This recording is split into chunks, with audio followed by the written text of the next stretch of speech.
This is breaking news. Mayor Eric Adams is making a health-related announcement at City Hall. Let's go to it now. We are continuing our serious moment of peeling back the mask off the faces of our people as we start the process of getting our city really back to the level of normality that I am going to do in a very safe and a very strategic way so that we can get the city up and operating with not reverting back to the days when COVID controlled our lives. And I always stated that we were going to follow the numbers and follow the science. Every morning, speaking with Dr. Vasan and our entire team, talking about what steps we should take. And I have just the greatest level of just support from the team on how we get this right. The Department of Education is on the calls. The Health Department is on the call. All of our senior leadership is on the call. We take this issue so seriously, and we're going to continue to do it in the right way. And so we're currently at a low-risk environment, and so today we are announcing that if the numbers continue to show a low level of risk, let me say that again, if the numbers continue to show a low level of risk, mask will be optional for 2 to 4 years old students in schools and in daycare. We're going to start this on April 4th. Dr. Vasan was clear that we wanted 2 incubation periods, and he'll explain that when he comes up to the podium, to make sure that after removing the mask for our K through 12, we wanted to have 2 incubation periods to make sure that we're not seeing a serious problem and we continue to be in a low place. And so it's important for parents, it's important for students, and let me tell you something, it doesn't matter what decisions you make on this, you're going to have vociferous people on both sides of the conversations. And so we can't go by the noise. We have to go by the science, and we have to go by the safety of our children. And so we want to see our baby faces. I said this over and over again. But the enthusiasm of seeing our baby faces, speaking with parents in the street, I kept and will continue to say we have to do this right and get this right. And our children want to see the faces of their loved ones. Every call that I receive from children, from parents in 2 to 4 years old that say, can you do it right away? I get another call from parents who are in school with or daycare with the children saying, can you please don't do it? So let's not think that this argument or this conversation is one-sided. It is not. We're getting a large number of parents that are saying, please don't take the mask off the children in school. We're getting a large number that are saying, please take the mask off. So the only way you do it right is to follow the science and follow the numbers, and that is what we're doing. It takes a lot of discipline to do so, because this is a city where New Yorkers are not afraid to tell you what they think about you. And so you have to be willing to be thick-skinned enough to do what's right for the city. And so since we removed the mask mandate for K-12 students, our percent of positivity has remained low, which is a great sign that we're moving at the right pace and doing the right thing. And so now it's time to peel back another layer in this entire initiative. Many of you have heard the opinions on this conversation, but we have to get it right, and it's imperative that we do so. I can't have my city and our city closed down again. I cannot see the real issues around our children dealing with hospitalization. And some people will point to say, well, the hospitalizations are low. And Dr. Vasan is clear on every call. We should have a zero tolerance for hospitalization for our children. We can't merely say it's low, and it was really informative with Dr. Vasan. I hope you touch on it today about some of the long-term illnesses that children who are hospitalized is experiencing. COVID is a level of uncertainty that none of us know what is the impact of COVID and the long-term impacts that we're going to experience. And I'll be darned if I'm going to look back later and say I made decisions because of the loud noises I'm hearing. We are going to look back in our rearview mirror at this moment we've had of this uncertainty, and the most prudent, thoughtful, meticulous individuals who are moving at the right pace, history is going to be kind to. And I'm going to be among them because I'm going to make the right decisions for our city so our children are safe, our families are safe, and we can get our city back up and operating. So I want to turn it over to the Commissioner of the Department of Health and Mental Hygiene, an individual that I'm glad that we have him on our team for so many reasons, as we deal with the mental health aspects of this, as we deal with other components of how we're going to deal with COVID. So, Dr. Vasan, turn it over to you. You got more print than me this week, man. Yeah, interesting. Thank you, Mr. Mayor. As the mayor has said, our current COVID-19 risk level remains low. While cases are increasing slightly, our hospitals have plenty of capacity and our admissions remain low. And a big thanks to Dr. Katz and his team at Health and Hospitals for ensuring that that's the case. Less risk means more choices for New Yorkers about which precautions are mandatory and which are optional. That's why, if things remain as they are over the next 2 weeks, children between the ages of 2 to 4 years old will have the option of removing their masks in schools and childcare settings in early April. Over the next 2 weeks, we will continue to watch the numbers closely, as we have throughout our pandemic response. And if we see the levels of risk rise, either before or after the mandate is lifted, we may be here having another conversation. However, right now, we feel comfortable saying that if the risk level holds, masks can become optional for our youngest New Yorkers. These changes are possible because of the many public health tools that guard against the worst outcomes of COVID-19, particularly vaccines, including boosters, and treatment, including antiviral pills, which are our newest tools in the response. The Surgeon General of the United States, Vivek Murthy, said it best. We have more tools than ever before. Our focus should be on preparation, not on panic. We want New Yorkers to be prepared if there is another wave, but able to engage with the world according to their comfort level. Get vaccinated, and if your time has come to get a booster, please do so today. And know that treatment is widely available. It works best if started soon after you begin feeling symptoms. So get tested right away, and if you test positive, call 212-COVID-19 to get the treatment that's right for you. Finally, as a parent, I have experienced how personal this issue of masks can be in playgrounds, at schools, and in my own neighborhood, and certainly on my social media. Whatever we require as a city, some children and some parents will choose to stay masked, and some will not. Let's be respectful of whatever choice families make. Let's be kind to each other when it comes to how we each manage our own risk. You don't know what life circumstances someone might be accounting for in their choice to remain masked. Let's remember that our shared experiences over the past 2 years should be a bond, not a wedge. We've been in this together, and the only way to get through this is, indeed, together. Our collective well-being and our mental health now and into the future depends on us. Thank you very much.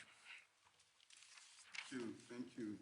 Bond, not a wedge. And you missed when he said, Marsha, his social media. You know, now that he's the face of this all. Let me bring my two partners in government, Councilwoman Shulman and Councilman Moya.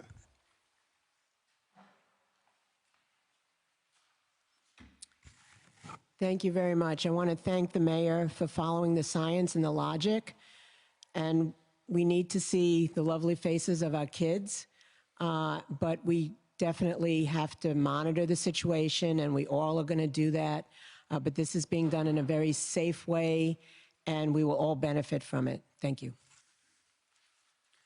Thank you very much. I just want to thank the mayor, the commissioner, for really looking out for the best interests of all New Yorkers, but especially those that are most vulnerable and the most precious, which are our children. As we go and we monitor the science, as it was told right here, it's really important that we look at what is the best and the safest route for our children, and that's what's being done here today. I'm proud to stand here with the administration and looking forward to working with all New Yorkers on how we get through this pandemic together. Thank you. Thank both of you for being here. And of course, we got Dr. Katz. And you want for DOE? DOE? Yes. Why don't you do that? Thank you, Mayor, and good morning, everybody. We're so excited to be here to announce this additional step under the Mayor and Chancellor Banks' Stay Safe, Stay Open policy. We have been able to do exactly that, stay open but stay safe. Dr. Vasan talked about the extremely low levels of infection that we're seeing in our schools right now, and our schools are all open every day for all of our students, and we're seeing attendance rates up over 20% from where we were in January. So we're very pleased to see this additional step for our little ones. We have definitely heard from plenty of parents and students who are looking for this step, and we hope, as the mayor says, it's another step in the return to normalcy so we can get back to thinking full-time about helping our kids learn and grow. Thank you very much. Thank you. So we'll do a few on topic for the doctor or me. Yes, two questions, Mayor. First of all, if the numbers are so good, why not also lift the private employer mandate at the same time? And the second question is, Governor Hochul yesterday said that cases are actually going up.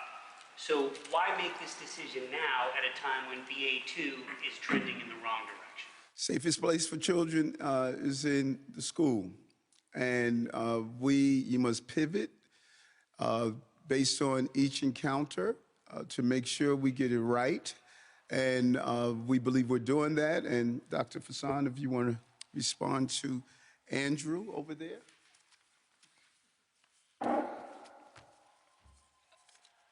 On the issue of cases, cases is just one data point we're looking at to calculate our overall risk levels. I think what we know about BA.2 is that it is more transmissible. It is not yet shown to be more severe in any way. And we are going to see some rise in cases.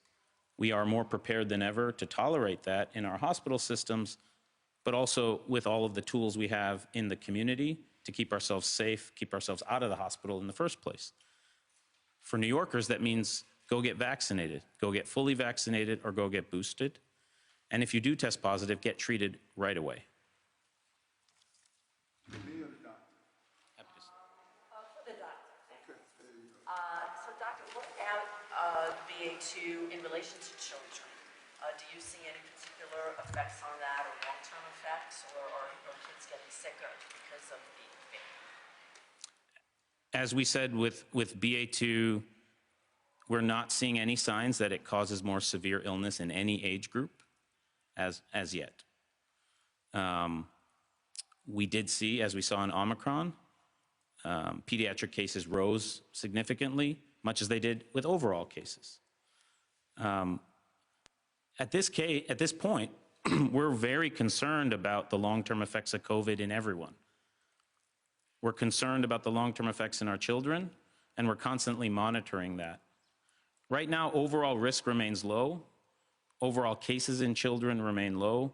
Hospitalizations in children remain low, which is giving us comfort to make this decision at this point. Yeah, so Dr. Vasan, following up on Friday's press conference, you had mentioned that children under the age of 5 are disproportionately getting hospitalized compared to all children, and this announcement specifically talks about kids 2 to 4. So I was wondering, why is that number being specified in terms of that specific age range, or is that kind of the same as when we're saying under 5, those are the kids that are old enough to wear masks? So can you kind of specify, kind of a little bit of follow-up on my colleagues' questions about why now, especially with children possibly getting hospitalized, and also just targeting this 2 to 4 age range? Can you just specify that, please? We've only ever, so thanks for the question. We've only ever mandated masks for children 2 and up, understanding that for babies, it's just really hard to get them to mask. My son won't keep a mask on, or hadn't until he turned around 2.5, so it's tough. So that's why we're talking about 2 to 4 specifically. Hospitalizations have consistently remained higher in this age group compared to other age groups, pediatric age groups. They still remain higher, but they overall remain extremely low. So while the relative difference might be high, the overall, the absolute level is very low, which gives us comfort to do this now. Mr. Mayor and Mr. Health Commissioner, this is a question for both of you. The parents who argued that they wanted to see the mask taken off these young kids argued that this comes at a time when development is very crucial in terms of socialization, speech development, and things like that. And I wonder if those concerns also played a role in your decision to unmask the kids because it's such a crucial time in terms of development. It's for both of you. I think the research is still very early on the impact of masking on social and emotional and language development. It's still quite early to tell if and what that impact may or may not be. I understand the concerns, certainly, of parents that think that way and feel that way. We're trying to make this decision based on the COVID data, what we know about the pandemic, what we know about children's risk of getting COVID and getting sick and hospitalized from COVID. You thought that masking would affect their long-term development in terms of ability to function well in school, etc. Again, I think it's too early to tell whether there will be any long-term impacts. COVID's only been around for a couple of years. What we do know is that children do catch up very quickly from other traumas of being taken out of school. We know this from disaster settings, from humanitarian settings, when children aren't able to go to school for long periods of time. We know that they can catch up in certain age ranges, but this is a different situation. Part of your thinking as well, because we know a lot of parents made that argument to you, and I wondered if that played a role in your thinking. I think the doctor really answered that question well. Let's be clear. This is unprecedented territory we are in right now. And anyone that can say what the short-term, long-term, what's going to happen, if anyone is saying that, they're lying. And that's why the doctor said we need to research.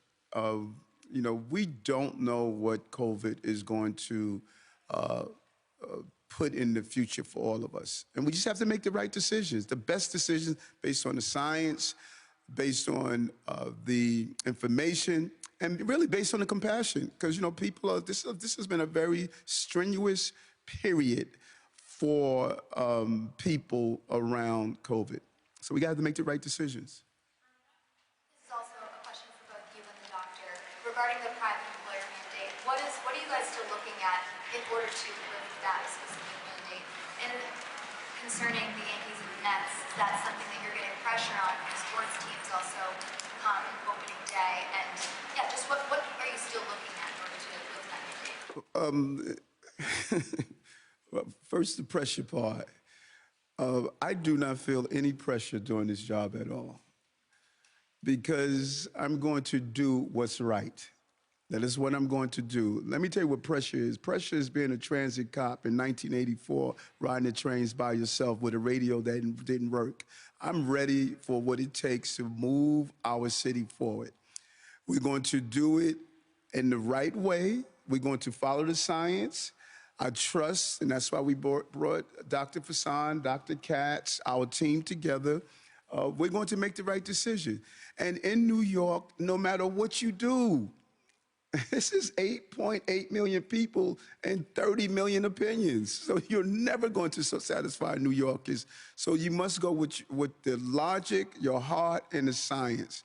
And so we're going to slowly peel back. As I stated over and over again, we're going to do it layer by layer. And each layer we peel back, we're going to do an analysis. Are we okay? And if we have to pivot and shift and come back here in a week and say we're going to do something different, we're going to do that. I'm not going to hesitate to say, this is where the numbers are taking us, this is where the science is, and this is what we're going to do. Because I'm not going to only view this from where we are in the crisis. I see myself out of crisis. And people are going to look back later, like they did with the schools. Remember what they did to us when we were talking about keeping the schools open? You know, I said, don't worry about the noise team. We're going to do the right thing for our children, and people are going to look back later and say, you know what, we don't want to admit it, but this administration got it right. And they're going to do that again. So right now, we're going to take some complaints. But when this is all said and done, people are going to realize this is a thoughtful administration and we got it right. And so baseball, basketball, businesses, all of those things, they have to wait until that layer come. And right now, we're announcing just our 2 to 4 year olds. Though, that are keeping that, keeping that in place right now? Is there anything that you're like, we still want to wait? Pressure points. Yes. You know, believe it or not, a lot of our businesses, they love the mandates. You know, when I speak to a lot of my businesses, getting people back in the office, that mandate is allowing them to feel safe in the office for those who feel that they would rather the vaccine mandate to be in place. But again, we're going to do it in layers. And when we feel that it's the right time to look at that, if we do so at all, because the work environment is an important environment, we're going to make that determination. We're not there yet. Does anyone have any more? All right, we'll do one more on topic and we'll go to off. Go ahead, Michael. This is for you guys, for the doctor, I think, Mr. Mayor. You know, you talked about following the science. We've heard that phrase a lot throughout the pandemic. In what you're seeing in the science would trigger vaccine mandates for public school kids? You know, Mr. Mayor, you said, I think before, that this is something you're looking at. But where are we on that? What's the timeline on that? Is that something that will happen? I understand there are considerations, concerns about parents taking their kids out of school. Getting our children vaccinated remains a huge priority of this administration. Our 5 to 11-year-old vaccination rates is behind other age groups. My colleagues at DOE, in partnership with us at DOHMH and H&H, have launched a concerted vaccination campaign for 5 to 11-year-olds across the DOE system this week to increase those numbers. I think we've seen time and again, mandates are an important tool to getting vaccination levels up. And as we mandate a lot of vaccines for children to go to school. And so we're looking at the data every day on our vaccination levels, as well as the state of the pandemic, to make those decisions at the right time. We have time for a couple of off-topic questions. Hi, Mayor. I was curious, I know you met with Governor Cuomo. Do you think he has a path to public office this year? Would it be wise for him to pursue one? He has to make his decision.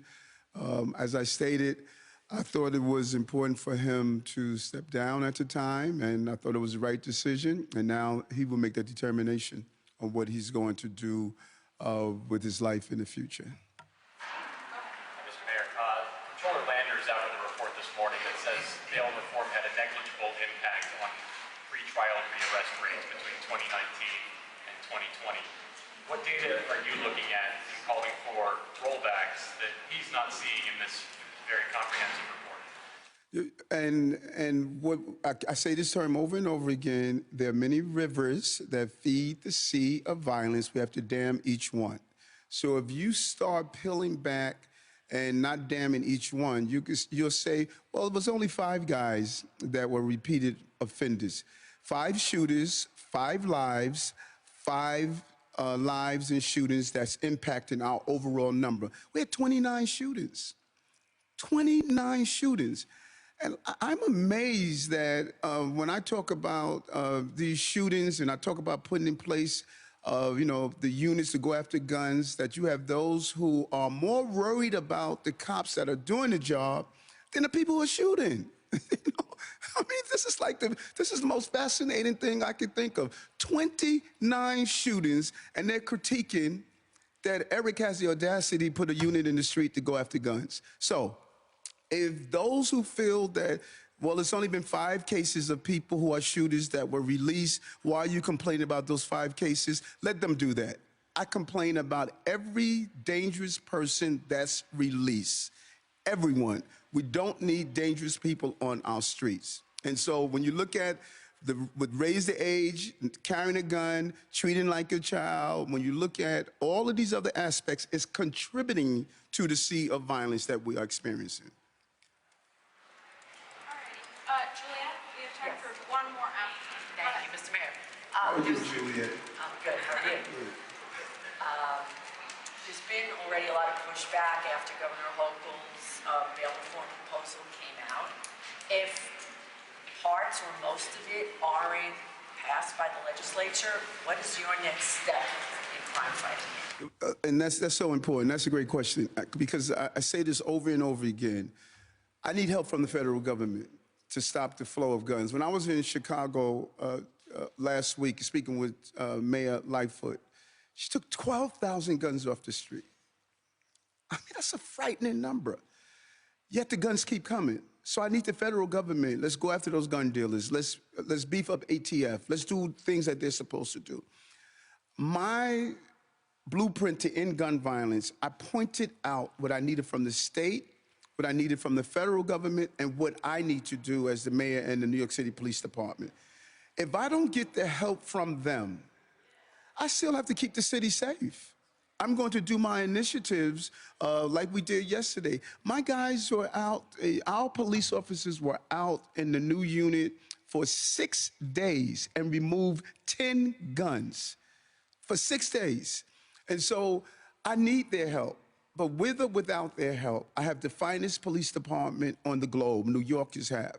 We're going to continue to execute our plan. We're going to put in place initiatives to try to stop the guns from coming in across our border at our port authorities and other locations. We're going to do our joint partnership that we do in the morning every day at 10 a.m. So we're going to push our initiatives forward. But I believe the public is going to start looking towards those who are not giving us the help that we need. Are you inclined to have more federal cases made against trigger pullers? That's a great question. We met with the U.S. Attorney in the Southern and Eastern Districts. We're hoping that they will look at some of these cases that we can get longer sentencing because of the crimes that are involved. But also, we think it's information sharing. We're looking at to see the legality around being able to share information across state lines. But we're hoping that the feds will take up more of these cases. We started preliminary conversations, and we're going to continue to speak with the Eastern and Southern District. We were happy to sit down with them. We think there's some great leadership there, and they see the need of dealing with this violence.